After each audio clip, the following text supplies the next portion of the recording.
You're listening to the Franchise Freedom Podcast with Giuseppe Grammatico.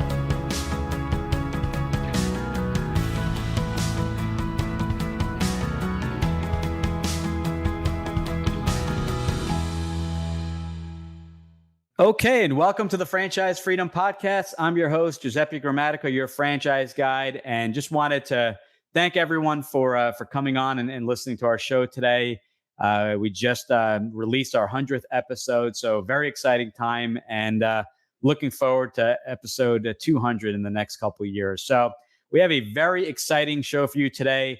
As I mentioned a couple episodes ago, we've really like to ask what you are looking for, what questions you have, utilizing some of the methodology from They Ask You Answer from Marcus Sheridan, who we had on the show as well. So been getting a lot of questions on how do I sell my business? How do I make my business sellable? What type of, multiples can I get? And the list goes on. So our guest today is Mike Finger from Exit Oasis. And I thought it would be a great idea to invite Mike on the show. And before we intro Mike, here's a quick little bio. Mike, over the last 25 years, has bought, built, and sold multiple businesses. Building his first business was a rewarding challenge, but was really captivated him was selling his first business. But that sale almost didn't happen. Mike was 10 years in with 50 employees when he found out the business he had built was unsellable.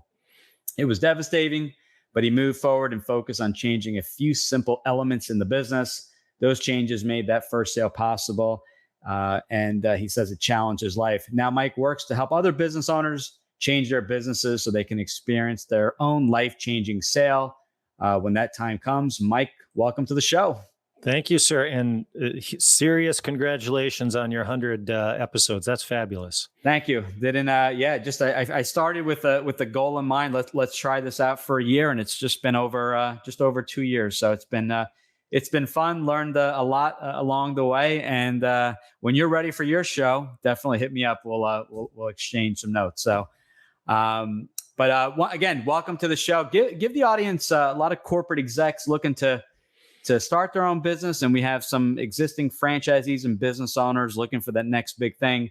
Kind of give us a little bit of background, how you went from employee to employer, and what's that journey look like? Yeah, the first business was the traditional. It was the entrepreneurial seizure that we read about. My wife and I cut our dining room table in half and created 2 desks and started serving clients out of our living room. We had both been working for other employers for probably about 5 years at that point after graduating from college. So we started pretty young. Grew that business. I was a growth junkie. I thought the next employee, the next client, the next expansion in the office. I thought that's what it was all about. And we grew. And, 10 years in, 50 full-time employees. And I looked in the mirror one morning and saw a crispy piece of toast looking back. And I thought, oh, that's fine. That's okay, because I read an article a couple of years before that said that businesses in my industry went for 1 to 2 times revenue. And I thought, that's going to give me more than enough runway to do whatever I want to do next. And that was my 2x4 to the forehead moment of, sorry, buddy, you haven't built a business you can sell. Do this, do that, call me back in 3 years when you've got that stuff fixed. And professional low point for me, but a pivot point as well. And everything that came after drew from that experience of changing those businesses and making them sellable. I've been lucky enough to own 8 businesses so far in my career, sold 4 successfully, failed twice and still own 2. Thankfully, the failures were quick failures. So lots of learning, lots of experience in that space. And it's a topic area I just love. Awesome. Yeah. Interesting story. And it's a common theme, right? We're learning from experience. Sometimes you have this grand plan, how you want it all laid out, and life throws curveballs, businesses pivot. We just had COVID. See a lot of businesses just changing their operation and using something called Zoom, which maybe many of us have never heard of 2-3 years ago. And right. I know I've heard of it, maybe used it once. Now I use it daily. So it's definitely been interesting. But another common theme is sometimes that 1 or 2 successful businesses or what had made people their fortunes and things like that. And it's from the failures. As long as we learn from them, these are good things. So these are things that we learn and hopefully not repeat. So what I thought of for today, we had our good buddy David Barnett on a couple months ago, and we had a different topic. But last year we talked about just simple exit strategies, but we didn't dive in as deep. So for today, my thought, and we can talk at length about each one, but we talked about beginning of the show, three questions business owners should be asking themselves, if they're just say getting ready or thinking about potentially selling their business, because we're building this business obviously for the lifestyle and the income, right? All the freedoms we talk about, time, financial freedom, that list goes on. But there are things to prepare for, in my opinion, starting day one, not a couple months right before the sale, and that's when you start getting ready. So what are those three questions? We'll kind of use that as the outline for the show today. Yeah, no, absolutely. So here's the deal. When I first sat down to engage this topic, when I first sat down to create this coaching practice that I have, I spent the first year and a half almost whittling away at what I had learned before that. And what do I mean by that? I mean, let's acknowledge that this entire space is defined by complexity, right? We've got professionals in this arena, this buy, sell a business arena, and most of them are compensated because of their mastery of the complexity. The attorneys, the accountants, the brokers, these folks know what needs to go in line 47 on page 22 because they know what happens when it doesn't go right. So there's this giant ball of knowledge out there in this space. And as small business owners, that's what we tend to get introduced to. We get a little sliver here and a little sliver there, learn this SBA program, understand this. And the truth is that complexity starts to take over the topic area for you. At least it did for me. I thought I had done my homework. I thought I understood. And so when I sat down with this topic, I stopped and I said, okay, let's keep taking away until we come up with the core, most essential elements that the average small business owner needs to understand if they want to be able to sell their business. And here are the three questions that I came up with. Are your results desirable, right? No trick question here. Are the results, the tangible results that your business generates, going to be something that I will look at as a potential buyer and go, I got to get me some of that, right? Are your results desirable in the sense that the average buyer can look and say, there's good stuff there. And that breaks down into two key areas, right? We talk about sellers' discretionary earnings, owners' cash flow, a lot of different phrases for it. But what are the financial benefits of being the owner of this business? The other element is, what's your job like? If you make decent money, but you work 18 hours a day, 7 days a week with people that make you crazy, that's not very attractive to a potential buyer. So the question is, are my results desirable? Question number one. Question number two is, can a buyer duplicate my results? Okay, I don't care how fabulous your results are. If they are dependent on you as the owner being in the seat doing the owner's job, then they're meaningless. Because if I can't replicate those results after I buy your business, why would I ever buy your business? That asked another way, it's, are you replaceable, right? Can a buyer duplicate your results? What are the key areas there? Your systems and your team, right? Those two areas are what give you the ability as an owner to transfer those results to a new buyer. So question number two, can a buyer duplicate my results? Last but not least is, can you document your results, right? Those are the 3 Ds: desirable, duplicatable, and documentable. Can you document your results? What does that mean? You got to keep clean records. If you can't prove to me that it happened, then it doesn't matter. It's not true unless you can prove it to me. And again, we both know owners that get into all sorts of trouble here. The cool stories in this space, the fascinating stories in this space are the ones that are doing things underhanded. But the truth is, for every guy that's putting $1 in his pocket off the books, there's 10 that just aren't paying attention close enough to the record keeping they're doing, and the net result is the same. You got to be able to document what you do.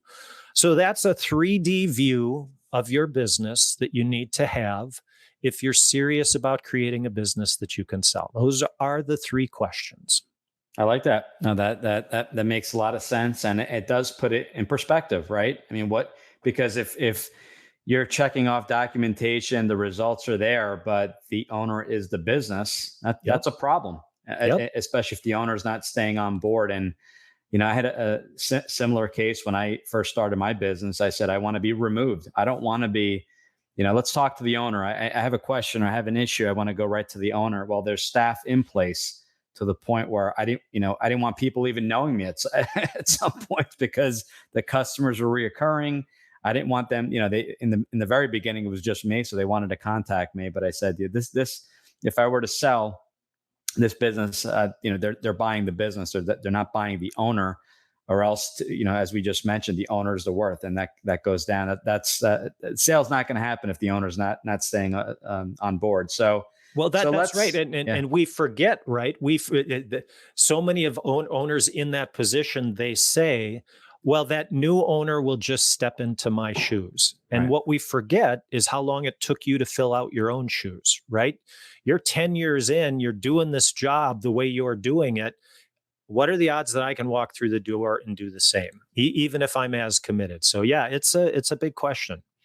Yeah, it absolutely is. So let's focus on that question. So first question, is it, for the results, are my results desirable? I'm sorry, let's go back to the first one, right? Are my results desirable? So talk to us a little bit about that, as far as, there's different ways. I know when I sold my business, I briefly worked with a broker, and we looked at EBITDA, we looked at sellers' discretionary earnings. But at the end of the day, it boils down to, what am I physically, what am I making in the business, all in, fringe benefits. There's all these fancy terms and line items. So let's dive a little bit deeper there. Yeah, well, and that's the thing, right? There's a lot of technicality in that, different ways to cut that pie. But let's start from a very simple perspective, right? If you look at your tax returns, if you look at your income statement, and there's a 0 at the bottom, those results are less desirable to me as a buyer, right? I get owners all the time that will go to I reinvested all my profits back into the business space, right? It's a great theory, but it's not what the definition of profit is, right? If you mean that you took the profits in 1 year and then wrote a check back to the business in the next year, okay, well, that's different, but that's not what they're talking about, right? They're saying, hey, at the end of June, there was money on the bottom line, but by the end of December, there wasn't. And that's, we overcomplicate it as owners, right? And the problem is we've been led to believe, and so we believe that the mystery value formula is somewhere in the magic formula that the broker is going to bring to the table, right? The valuation expert is going to come in and peel back the covers and show me my business is worth $3 million, even though I'm showing a small loss every year, right? Right. It's not how the average sale happens. It's not what happens to most of us as average business owners. Now, of course, even as I say that, I know there's someone out there waving their hand going, well, that happened to me. I was able to sell my business for X because of... That's right. This is a space full of exceptions. When I share these things, when we talk about this simple approach, what we're trying to do is talk to the 90%. Right? We're trying to talk to the 90% of owners who are out there running a simple service business, doing a basic growth in their company. How do they do it? They focus on desirable results that are transparently obvious to somebody who looks at the business. Right. Yeah. No, that's it. through my experiences as well, you think it's this overcomplicated thing, and it just came down to, what did you make? What did you pay yourself? What was the net income, and that kind of thing. So it really wasn't this. They made it. It was about a 5 or 6 page report, but we ended up coming to essentially the exact same number, give or take a few $1,000.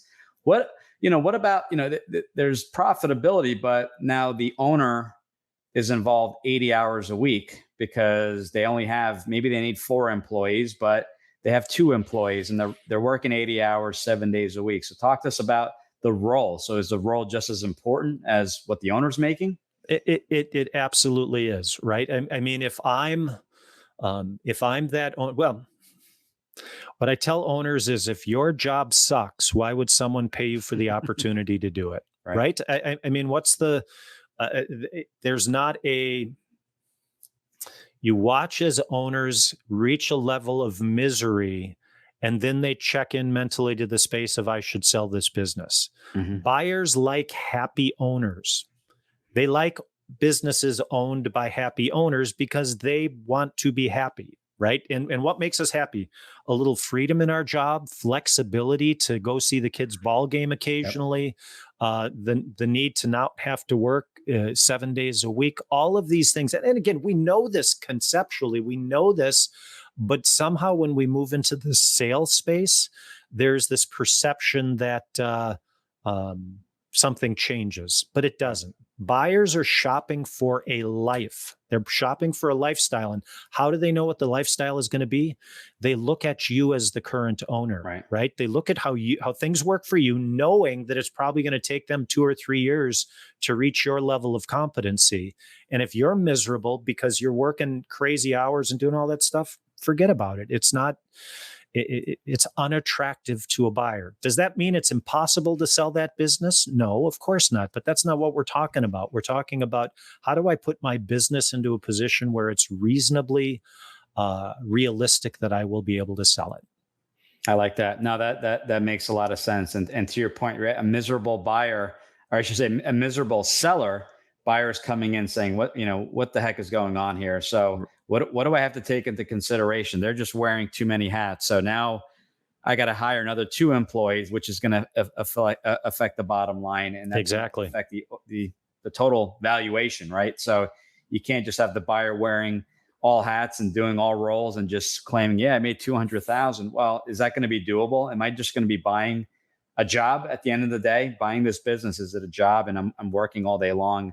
I don't know anyone that wants to work unless they truly love what they do, but 7 days a week, as are you doing it for the right reason? And that's what we talk about in the previous shows, the time and the financial freedom. So absolutely agree. There's a lot more than just the numbers. It's what you're doing on a daily basis. So good point. We hope you're enjoying the show. This episode of Franchise Freedom is brought to you by the SMB Podcast Network.com. The network is a collection of podcasts and shows from around the internet, which focus on bringing you interviews with amazing guests who share actionable advice, ideas, and information for small and medium-sized business owners and entrepreneurs. Visit www.smbpodcastnetwork.com to find more great shows and easily subscribe to be notified of new episodes. It's a great way to discover quality content.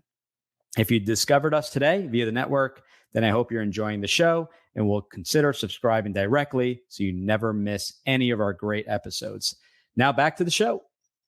All right, I'm glad that worked, so I'm happy. I had to just re-record the video, so I'm glad everything worked. So it's little things that make my day. Anyway, we're back with Mike Finger talking about the 3 questions. Let's talk about the second question. Can a buyer duplicate?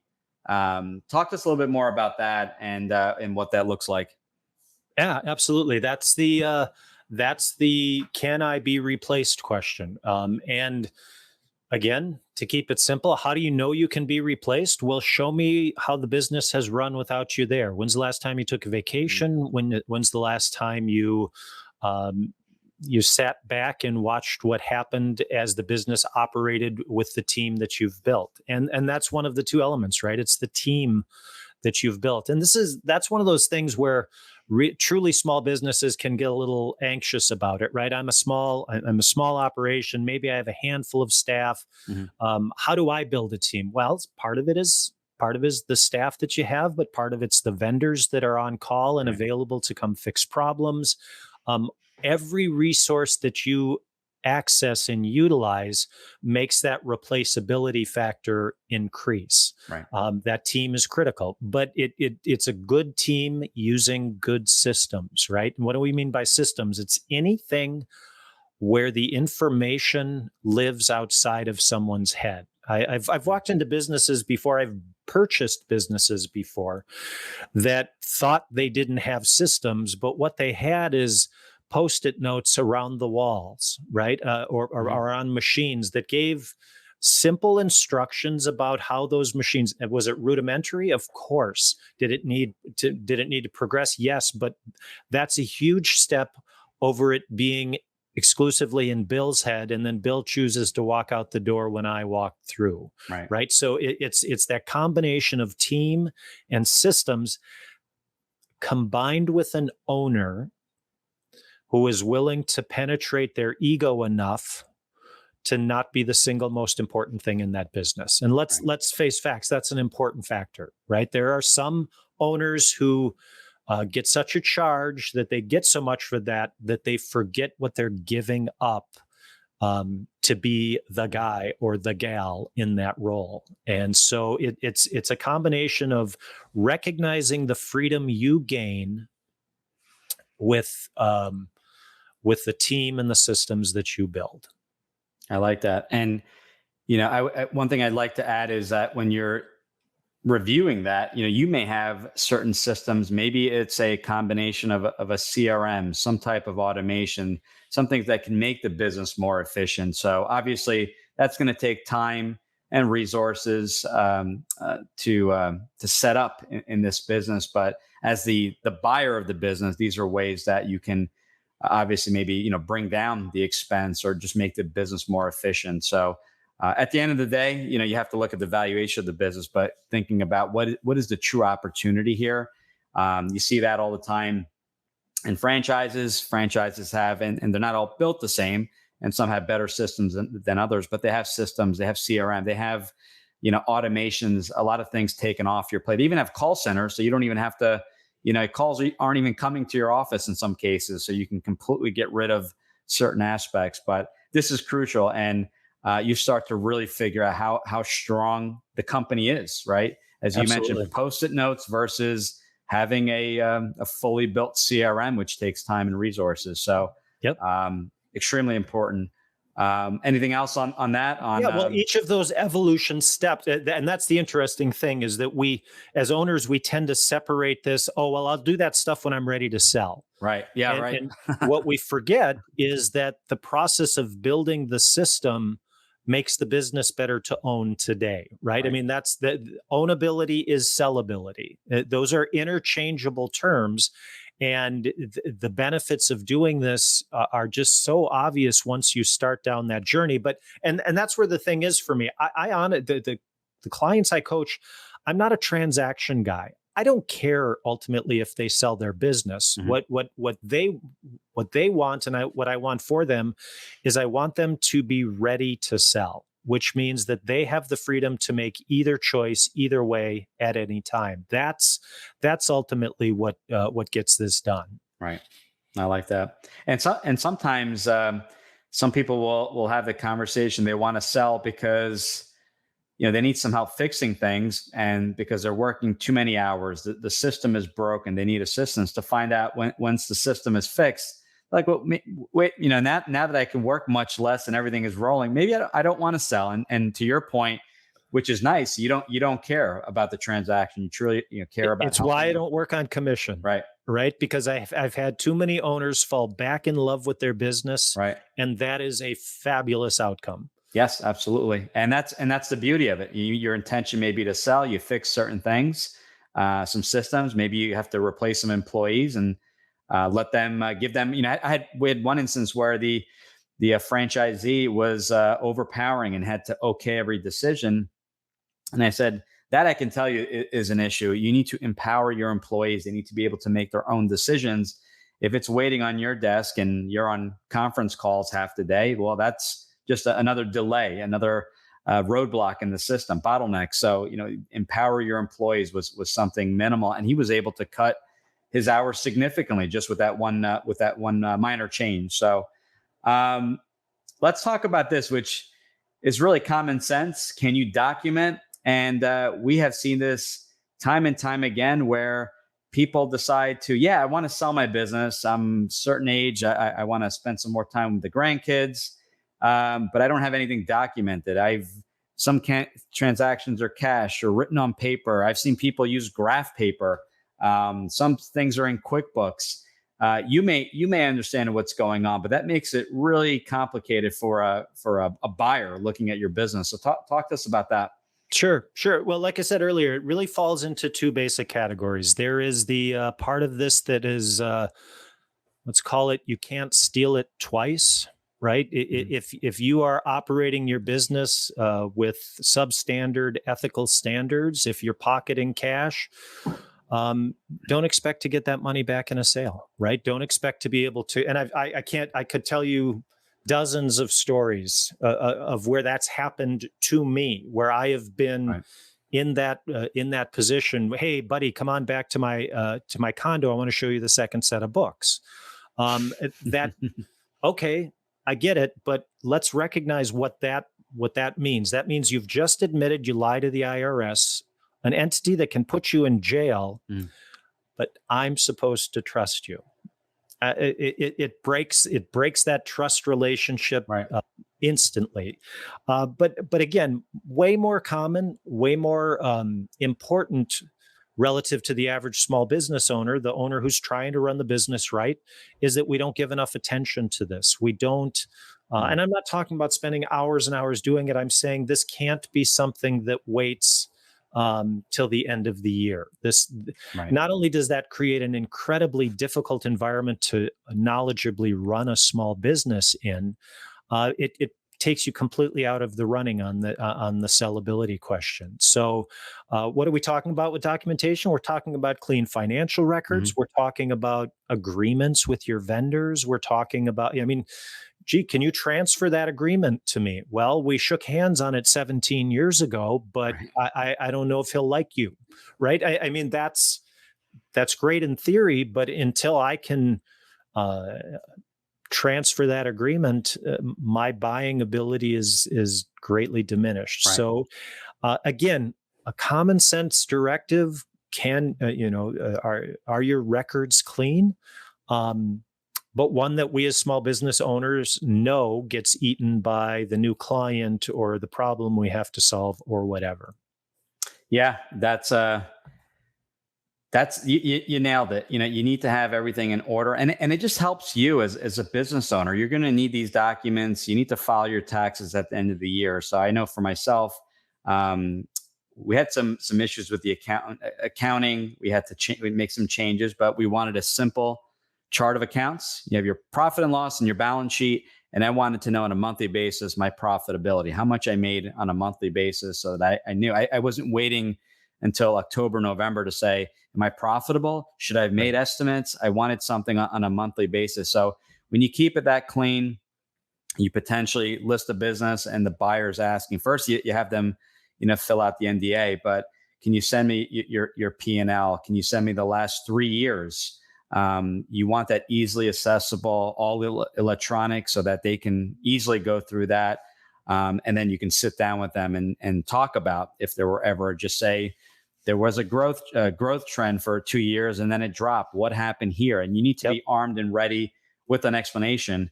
But even just that, a lot of people say, well, sales fixes everything. And well, you see a lot of these restaurant shows where, yes, the sales are increasing, but they're not pricing their food items correctly to the point where they're actually losing money. So, maybe increase in revenue is great, but if the margins are just depleting, maybe it doesn't make sense to grow your revenue. Maybe it makes sense to go back to your core customers and reassess and possibly increase some of the costs.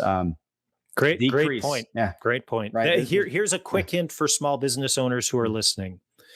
if you are making business decisions, should I hire, those sorts of decisions based on your bank balance, you have a problem. Yes. That is a clear sign that this is an area that needs attention.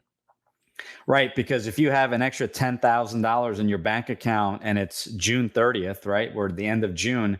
Well, were you actually profitable, or did your customers pay you at the a month in advance? So, or are your payables $30,000 or right? But all the time, every week, I interact with business owners that make decisions based on, there's plenty of money in the bank.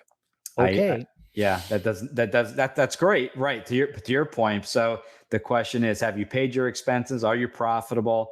Maybe you're underpaying yourself. Who the heck knows? But yes, right. There are a lot. And yeah, I didn't know all this when I first started. I've kind of learned, and talking to people like yourself with had some good accountants along the way as well to kind of explain to me how it all truly works. There's a cash method, there's an accrual method of accounting. So this is all new to me as a first-time business owner. But the moral of the story is to work with someone like yourself, or even have that initial conversation so that you are set up for success, so that it is much easier. You're not scrambling when you do have to sell, or sometimes it's an unplanned sell, right? Something happens, you have to relocate, health reasons. You can't say, well, okay, now let's get everything in order. That's really gonna, the seller is really gonna panic when it takes them 2 months to get a profit and loss statement. And I would panic as well. This should be something that should be readily available within a day or so. So that goes back to, we talked about kind of working with yourself. So what does that look like? Who is your ideal client? When should they be contacting you? Can you talk a little bit about what that process looks like? Yeah, absolutely. I have a former client who subsequently sold her business, and I still go back to the way she answered the question in our first meeting. And what she said is, I don't know if I'm ready to sell, but I'm ready to be ready to sell. Okay. Right. And so that's when I love talking to owners, is when they're in that place where it's like, you know what?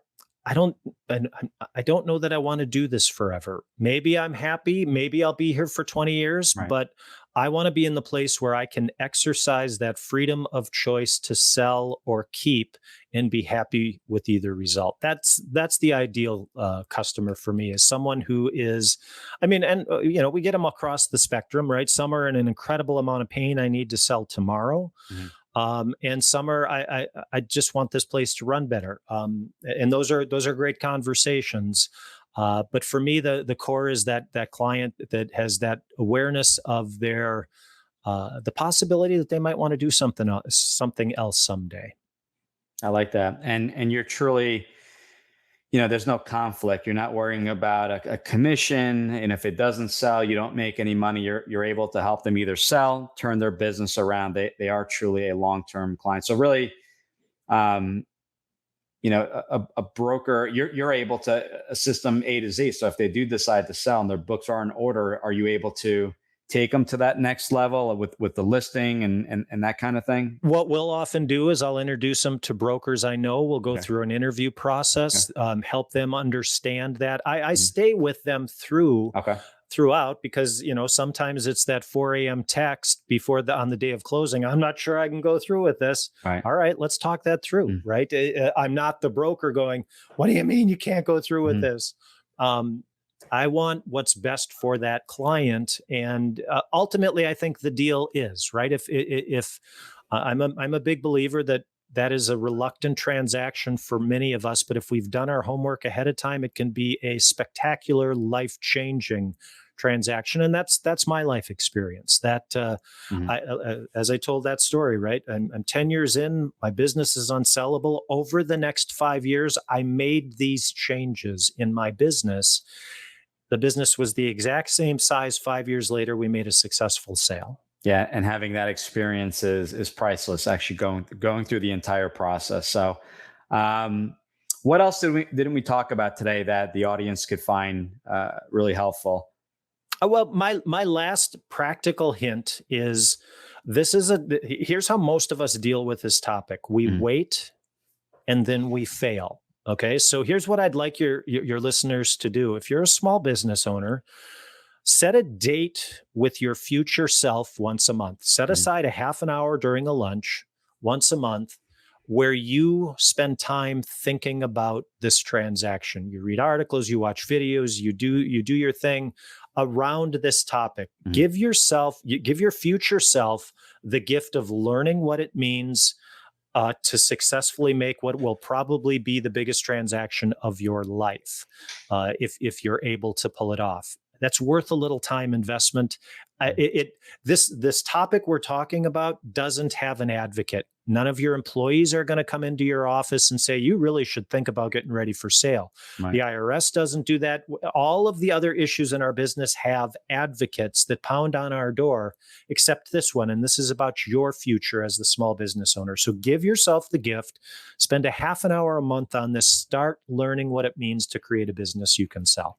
I like that. And make it a priority. As you mentioned, schedule it, not a to-do, but schedule it right on there so that it's just like we're scheduling a podcast or a call with the client. And I think that it'll stick. And then sooner than later, you'll do it. A couple months go by, you'll be prepared, ready to go, and off to the races to sell that business. So actually, I forgot to ask, fun fact. Well, I don't know if it's fun, but I'm terrified of snakes that can swim. That's one thing. I like that. I forgot to say keep it clean, and that was clean. But I've had some interesting. I'm like, let's redo that part over. We gotta. My kids listen to the show. My kids are younger, so. But that is interesting. That's a fun fact, right? I mean, it's a fun fact. It's a freaky fact. Yeah. I'd probably be in the exact same boat as you. So that's funny. How can people reach you, and not just the website, but if they are ready for that conversation? I'm very active on LinkedIn with content in this space. So reach out to me there. Or obviously the website, you can, get some information from our blog, look at some of our content. We can grab a half hour for a virtual cup of coffee. So I love talking to small business owners, learning about what they're doing and exploring the topic. So LinkedIn or the website. Awesome. And we're going to post it and put everything in the show notes, website, LinkedIn, all the information. So you can just click on that. Mike, it was a pleasure. This has been a topic, as I mentioned, we've been getting more and more often. It used to be once a week. Now it's a couple times a week. So I appreciate you coming on, talking a little bit more about it. It's definitely, I'm sure we could dive much deeper on each of those questions. But I learned a lot. This helps my business as well as people looking for resales of franchises. So thank you very much for your time, and looking forward to catching up very soon. My pleasure. I enjoyed it. Take care. Thanks for tuning in. Whenever you're ready, here are 3 ways Giuseppe can help. 1. If you've ever considered owning a business of any kind, you owe it to yourself to get a copy of Giuseppe's book, Franchise Freedom. Download your free copy at ggthefranchiseguide.com/book.